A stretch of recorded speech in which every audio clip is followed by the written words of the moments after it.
Picture this. A girl sits in a high-back chair by the window, her feet barely touching the floor. The glass is leaded and the light fractured into diamonds on her skin. She's 10 years old, she's Lady Margaret Beaufort, and she has no idea that in another chamber, men are deciding who will own her.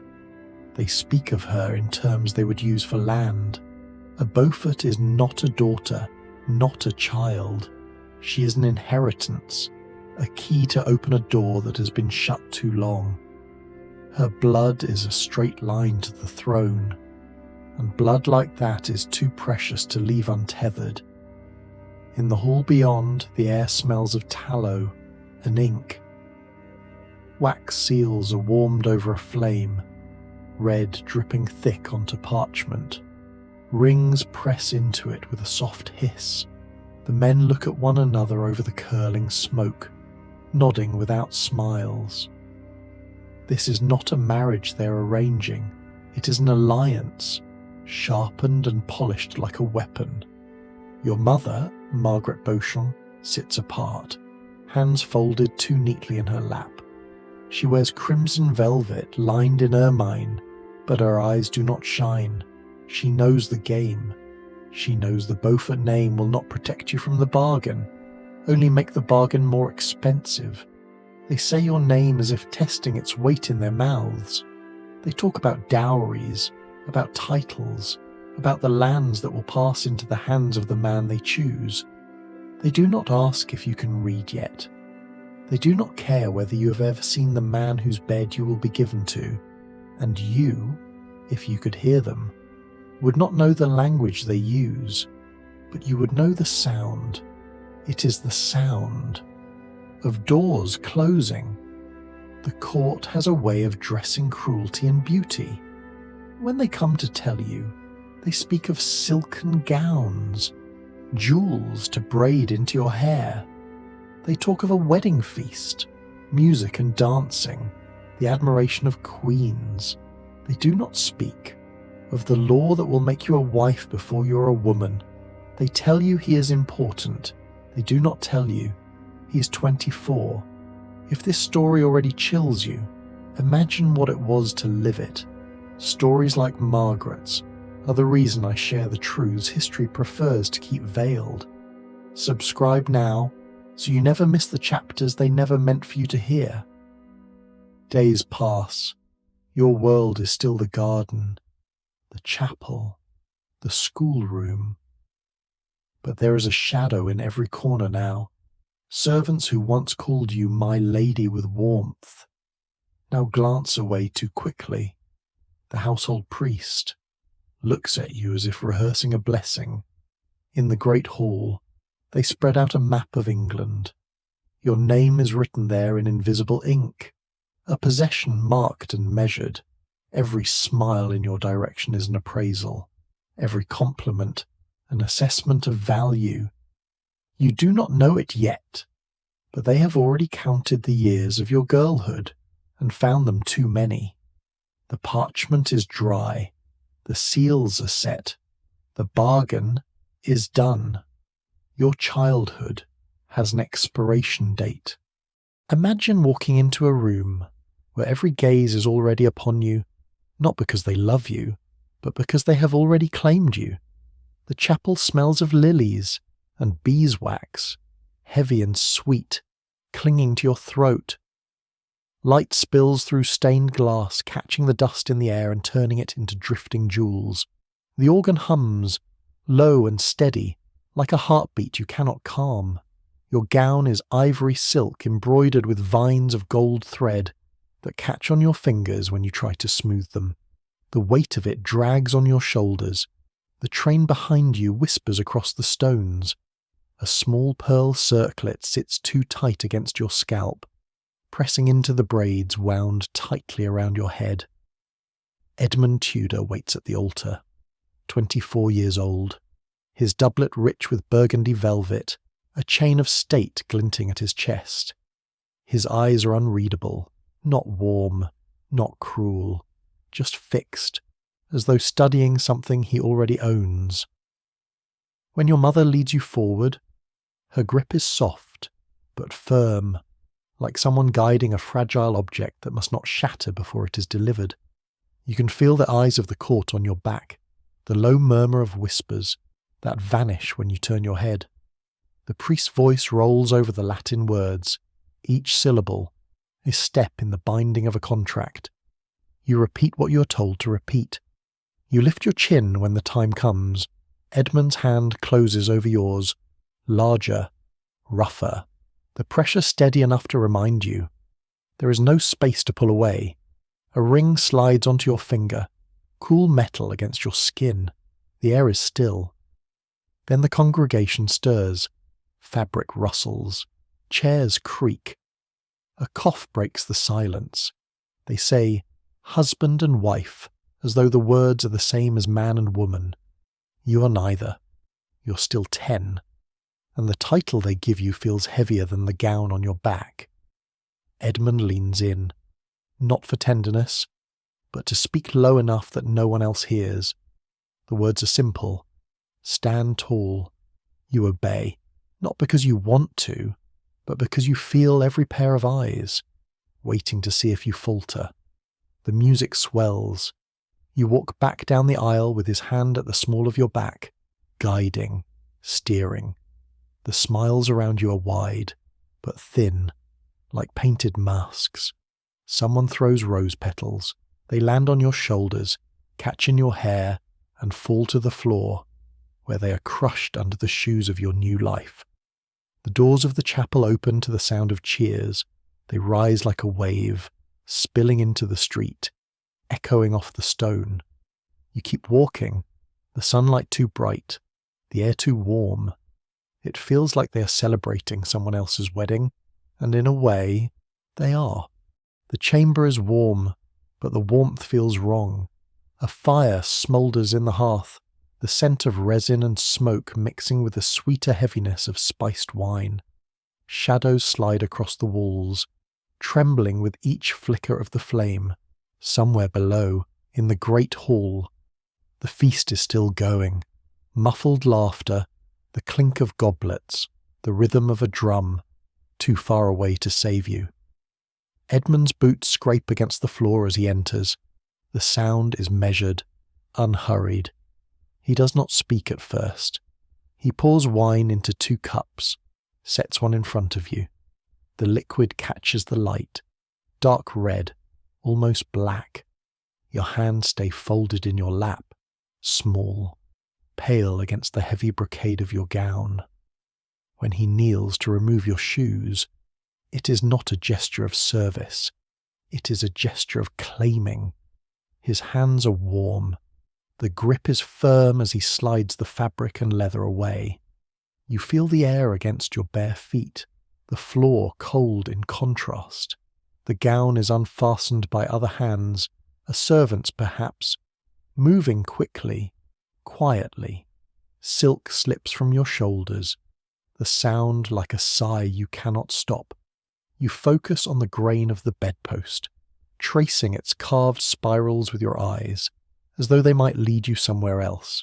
He speaks then, low, almost gentle, words wrapped in scripture. The 2 shall become one flesh. It is not comfort, it is law, and law does not ask. You do not remember the moment the bed took your weight. You remember only the heaviness pressing you down, the rhythm that is not yours, the ceiling above blurring in the dim light. Somewhere in the corner, the household confessor stands with his head bowed, murmuring a blessing that tastes like permission. You keep your eyes on your own hands, gripping the bed sheets until your knuckles ache. You tell yourself to be still. Stillness makes it end sooner. The fire hisses. A log collapses inward. The shadows shift again. When it is over, there is no kiss, no word. He turns away to pour himself more wine. The confessor leaves, without looking at you.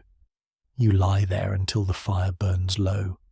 The night smells of sweat and ash. By the time dawn bleeds into the room, you're sitting on the edge of the bed, your bare feet on the cold floor, your hands folded neatly in your lap, exactly as they were before. At 12 years old, your body is no longer your own.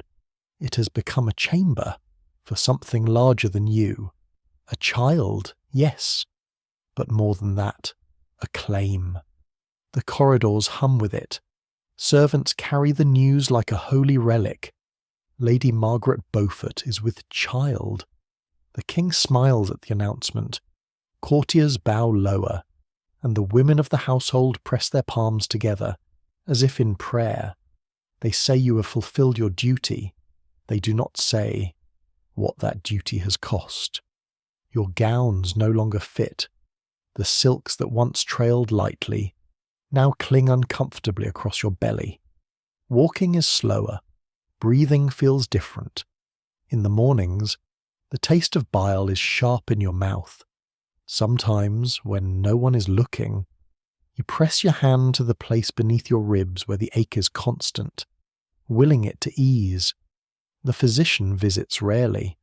When he does, he speaks more to the steward than to you. His hands are brisk, impersonal. He listens for signs that the air is strong. He does not ask if you are. Anne Street John, your young lady in waiting, sees more than she is meant to. She notices the way your skin has turned too pale, the dark smudges under your eyes, the way you lean against the carved bedpost after climbing the stairs. She offers you cool water when the chamber is too hot, tucks blankets tighter when the air turns sharp. She never says the word afraid, but you see it in the way she lingers after her duties are done. The court speaks of the child as if it were already crowned. Edmund's family name will live on. The king's influence will deepen. Your body is their battlefield and their fortress both. Defended, but only so long as it serves their claim. In the quiet hours, you think about the life inside you. Sometimes you imagine holding it.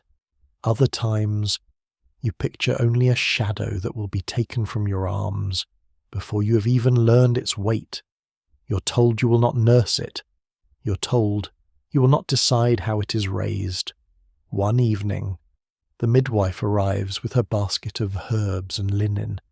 She examines you without ceremony, her fingers pressing here, there, her face unreadable.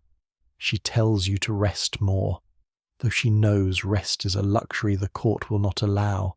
She avoids your gaze when she says it. Finally, she leans close, her voice dropping to a whisper meant only for you. The birth will be hard, she says. It may not be survived.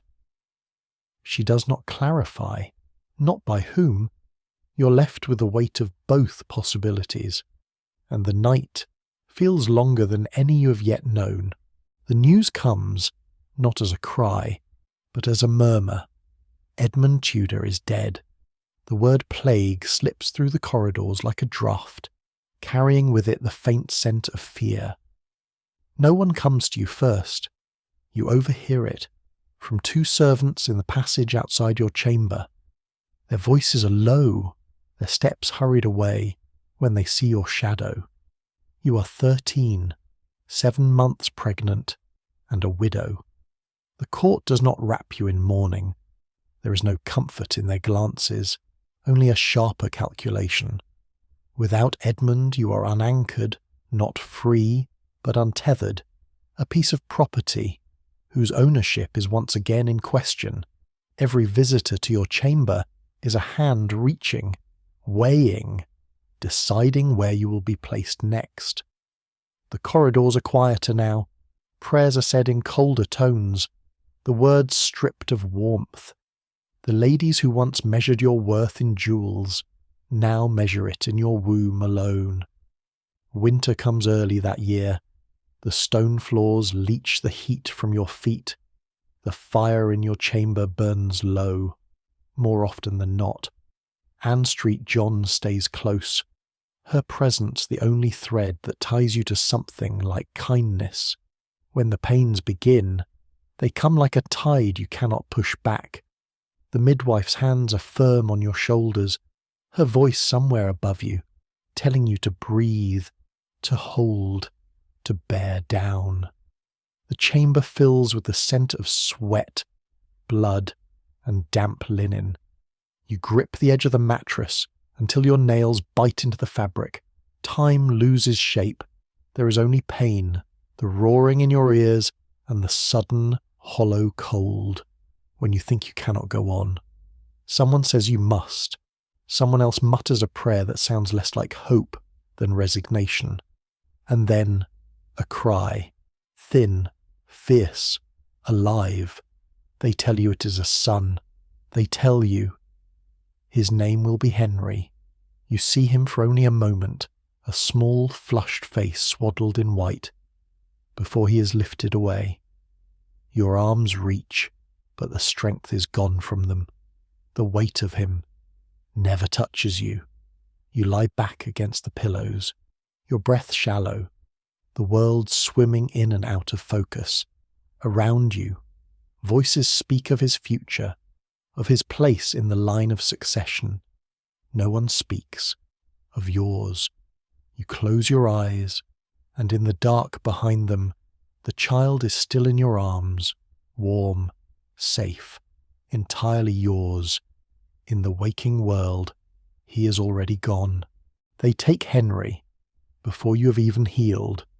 There is no discussion, no farewell, only the sound of the door opening and the low, practiced voice of the steward, announcing that the boy will be raised under the king's care. You are told this is an honour, that his safety demands it, but you know what it truly means. You've been cut from your own blood. The chamber feels emptier without the cradle. The faint smell of milk fades. The nights are long, and the silence is a new kind of weight. Yet you do not weep where they can see you. You learn quickly that grief is dangerous here. At court, you speak less and watch more. You sit at the edges of conversations, head inclined as though you're only being polite. But you hear everything, the sharp edges hidden in flattery, the way names are dropped like stones into still water, the tremors that pass through the room when certain titles are mentioned. The men see your bowed head and think it means obedience. The women measure you with their eyes and assume you are harmless. You let them believe both. Ann Street John becomes your shadow, slipping between rooms with you, carrying letters you do not read aloud. She knows not to ask why you linger in the gallery when certain counsellors pass below. She sees the way your gaze follows the king's advisers, not out of admiration, but calculation. Your silence becomes something they cannot measure. It disarms them. It makes them speak more freely in your presence, as if forgetting you are there. You begin to draw invisible lines between people. This family, allied with that one. This knight, quietly loyal to someone far from the throne. This lady's whisper, always reaching the wrong ear. Patterns emerge, like threads in a tapestry.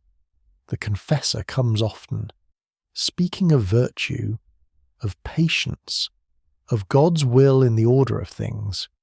You nod, your eyes lowered, and keep your thoughts to yourself. You have learned that agreement is a kind of armour, light enough to wear without effort, strong enough to turn away suspicion. Yet when you are alone, you do not think of surrender. You think of Henry. You think of the throne. He is heir to in name, but not in reach. You think of how the map of England is not just rivers and towns, but pathways of influence, loyalties, and debts. One evening, the hall is empty but for the fire crackling low in the grate. On the table before you lies a map, its edges curled, its ink faded. You trace the coastlines with your fingertip, follow the roads to London, to York, to every seat of power. You pause, over the route between your son and the crown. Your hand rests there, still, as if memorizing the distance. In your silence, the path is already forming. Years pass, and the girl they married off at 10 becomes a figure they no longer recognise. The court has changed, faces have aged, thrones have shifted, and those who once ignored you now weigh their words in your presence. You are no longer the quiet child at the edge of the hall. You are Lady Margaret Beaufort, mother to Henry, and every move you make bends toward his claim. The patience they mistook for passivity has ripened into something sharper. You have learned which debts can be called in and which grudges can be fed until they do the work for you. Allies gather, not out of love, but out of calculation, drawn to the gravity you now carry. You remember the day you were led down the aisle, the pearls too tight, the hand at your back, guiding you into a life you did not choose. Now you walk through the great chamber, flanked by those who follow your lead, the click of your heels on the stone, loud enough to still a conversation. Your voice, once barely above a whisper, now shapes the air in counsel. You speak plainly, with the weight of someone who has seen what silence can buy and what it can steal. Men who once spoke over you now wait for your reply. Women who were taught to keep their eyes lowered meet yours and hold them. The marriage bed that began your undoing has been replaced by the war table. There, you place pieces, move them, remove them entirely. The map you once traced in secret is now spread openly before you. Each territory, a step in your son's march toward the throne. When Henry returns, older, ready, it is on the current you have been building for years. Every whispered conversation, every feigned agreement, every silence you endured was another stone in the path beneath his feet. The crown, that once seemed impossibly distant, now glints within reach. You watch him step forward to claim it. The hall erupts in cheers, but you hear another echo, the hollow applause of your own wedding day. This time, the celebration belongs to you, the girl who was married at 10, beaten at 12, and silenced for years, did not vanish.